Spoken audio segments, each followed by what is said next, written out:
Você já deve ter ouvido a expressão que se conselho fosse bom, seria vendido. É verdade. Provérbios são vários conselhos.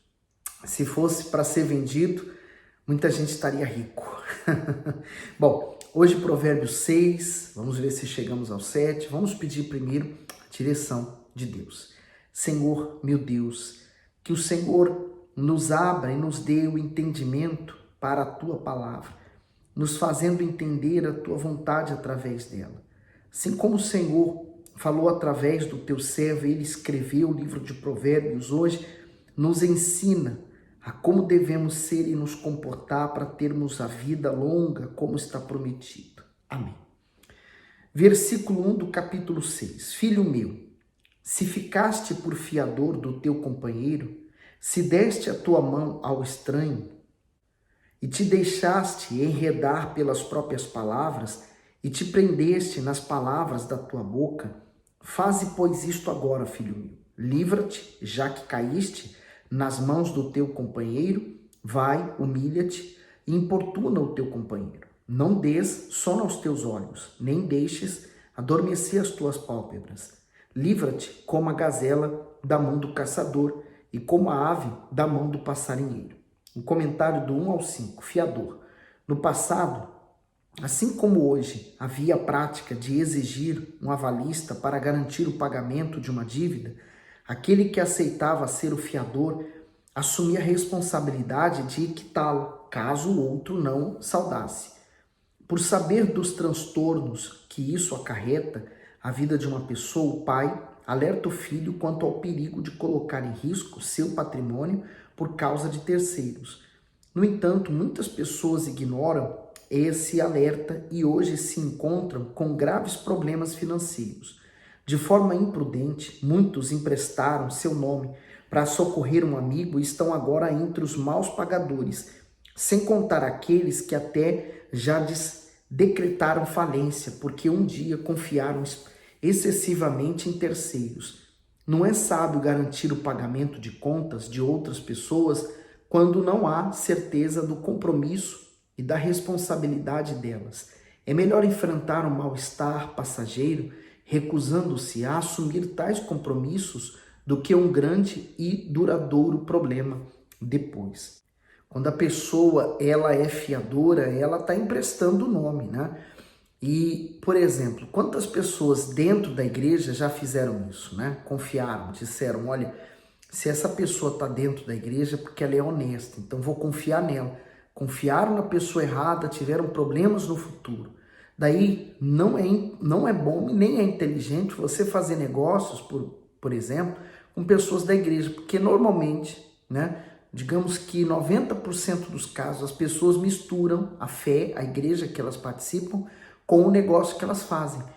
E aí aquilo vira uma bagunça, porque às vezes é um que fica devendo para o outro, não quer pagar e vira um inferno. É melhor não fazer negócio. A melhor coisa é você não emprestar o seu nome. Bom nome você deve garantir, né? Então, aqui está uma passagem, exemplo, para você não confiar em todas as pessoas, né? Às vezes a pessoa, ela tá na frente de uma pessoa, ela já se abre porque ela se afeiçoou a ela achou que é uma pessoa honesta e quando menos espera ela está sendo enganada. Então, cuidado. A Bíblia, inclusive, manda nós provarmos os espíritos, quer dizer, saber bem com quem nós estamos lidando. No 6, vai ter com a formiga, ó preguiçoso, olha para os seus caminhos e sê sábio. Eu gosto muito desse versículo, né? Salomão nos manda ter com a formiga. Você já viu a formiga trabalhando? Ela não trabalha no frio, mas ela trabalha no período em que há o calor.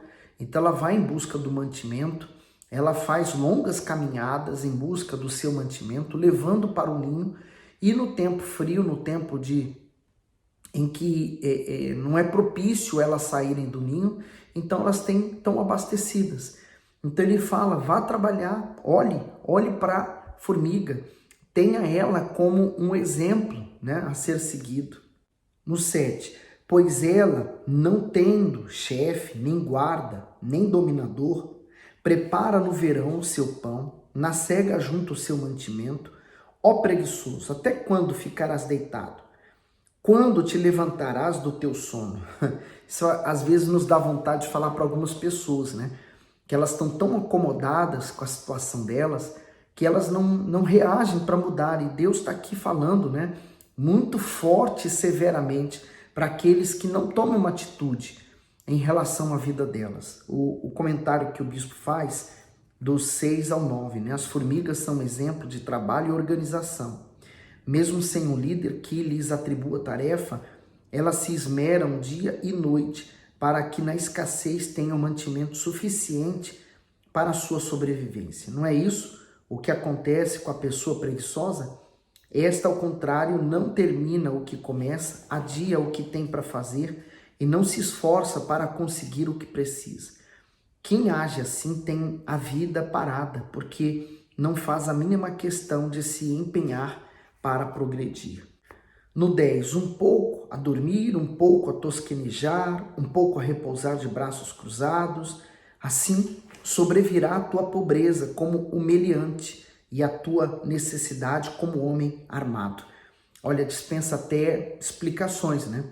Meliante é justamente aquele que causa assalto, né? Tira dos outros. Então, quer dizer, a pessoa está dormindo, está cochilando, ela está, né? Ela é preguiçosa.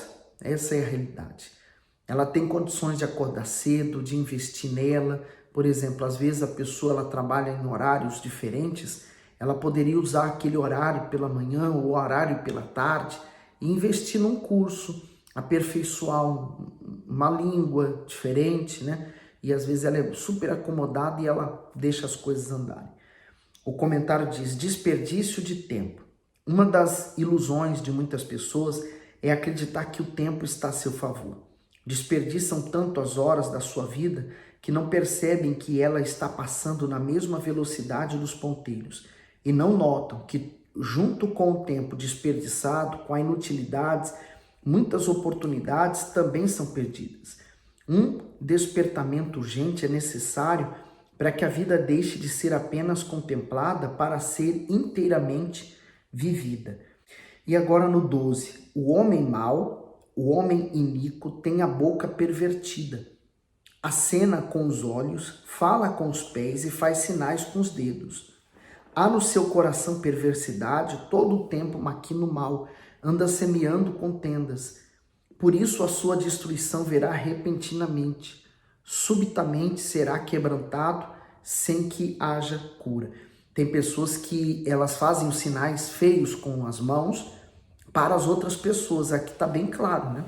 Então, se você tem esse costume, corta. 15.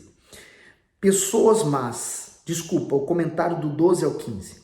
Pessoas más. Muitas vezes pensamos que a maldade é uma característica presente somente nas pessoas que praticam atos terríveis e desumanos. Mas ela também pode estar no coração de pessoas que jamais seriam capazes de cometer qualquer crime. Por isso, é importante saber identificá-las para que não sejamos vítimas de suas maldades. Esse tipo de gente estará sempre causando intrigas, exteriorizando seu coração perverso com palavras falsas, artimanhas, fingimento e discórdia. Se essa pessoa não mudar a tempo, cairá no mesmo mal que semeia. Muito interessante, né? Por isso, vale a pena evitar cair no laço dessas coisas. Agora o 16.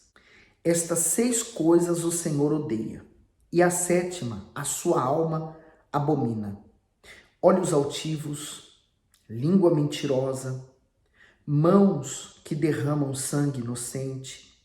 Olha que lista, hein? Interessante, interessantíssima essa lista, e vamos agora olhar para ela e olhar para nós. Olhos altivos, você sabe, né? Aquela pessoa no nosso ditado, né, que tem o nariz empinado. A língua mentirosa. Quantas pessoas já fizeram mal a outras por causa da sua língua, né? Colocaram em risco até o casamento de outras. Mãos que derramam sangue inocente. No 18, o coração que maquina pensamentos perversos. Pés que se apressam a correr para o mal. A testemunha falsa que profere mentiras. E o que semeia contendas entre irmãos. O comentário diz assim: 7 abominações. Olhos altivos. Os olhos expressam o que há no mais íntimo do ser humano.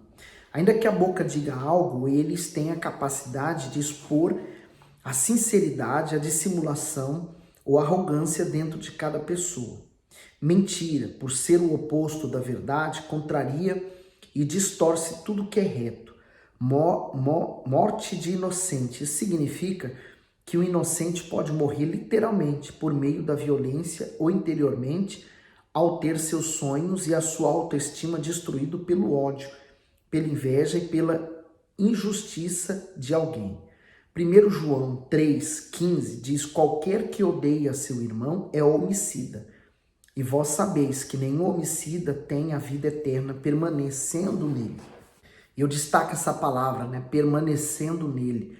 Então, a pessoa que odeia, ela termina perdendo o privilégio de ter o próprio céu já dentro dela, né? Que é o reino de Deus na terra.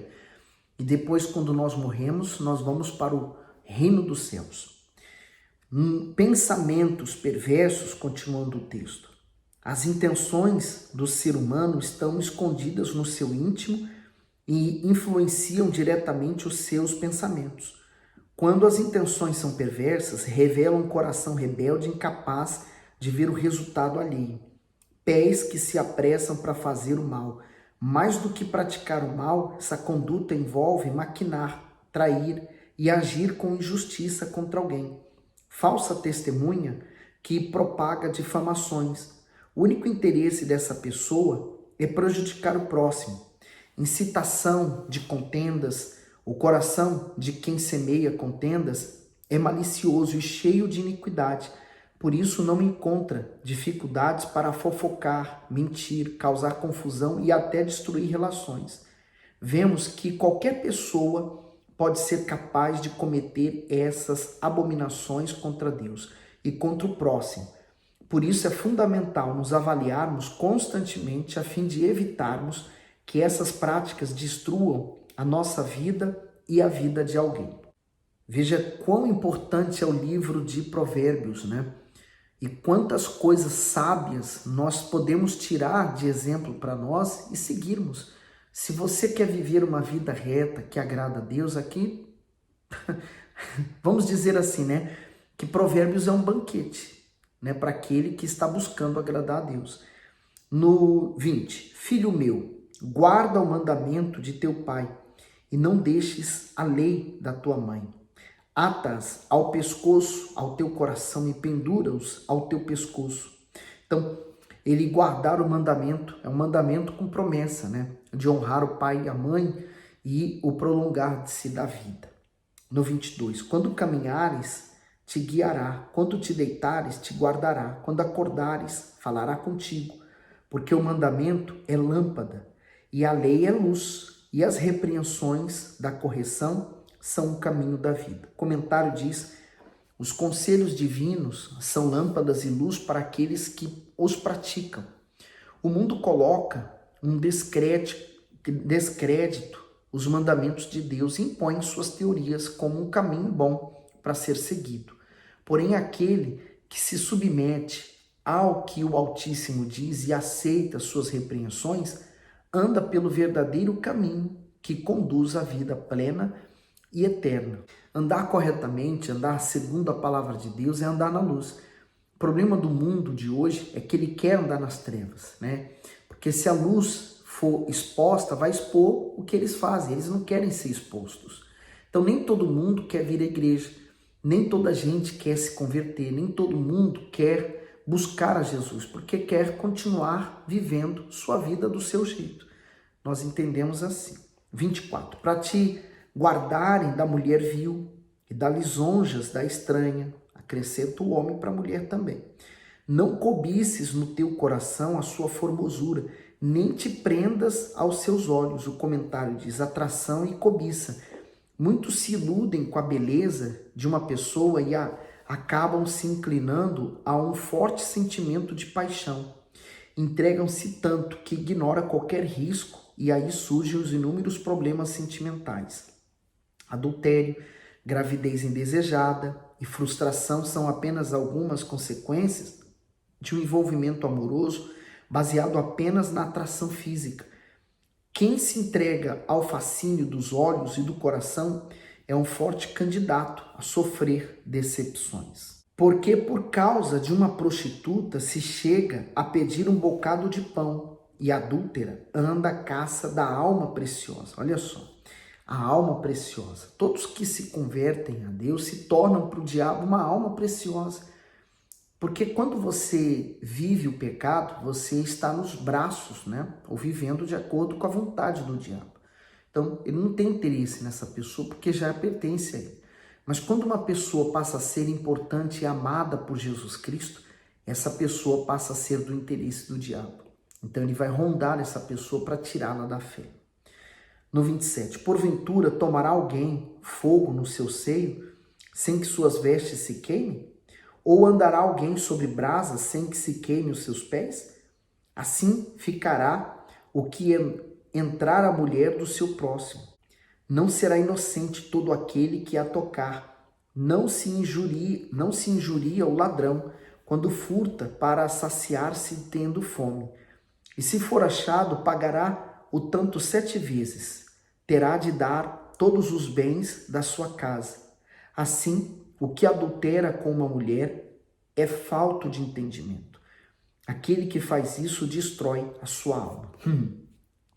Bem forte mesmo, né? O adúltero, a pessoa que é infiel, né?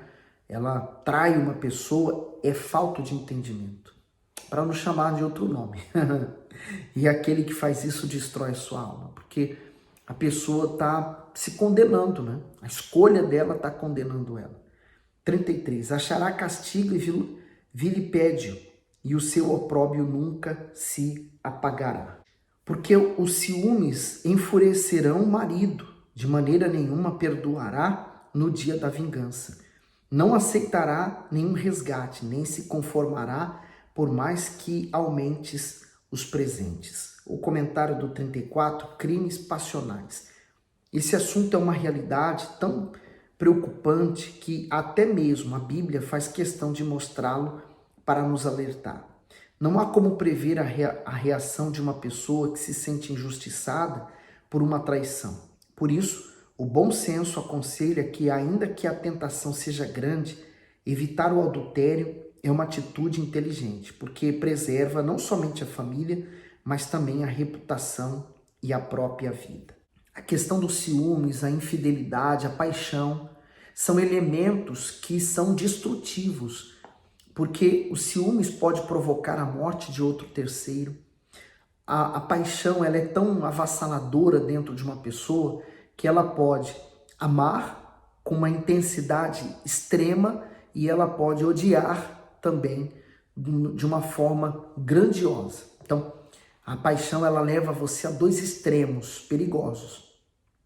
E os ciúmes, a infidelidade, quantas pessoas que perderam a vida por algo tão banal, ela poderia ter evitado aquilo, mas não resistiram à tentação, os impulsos do coração, né?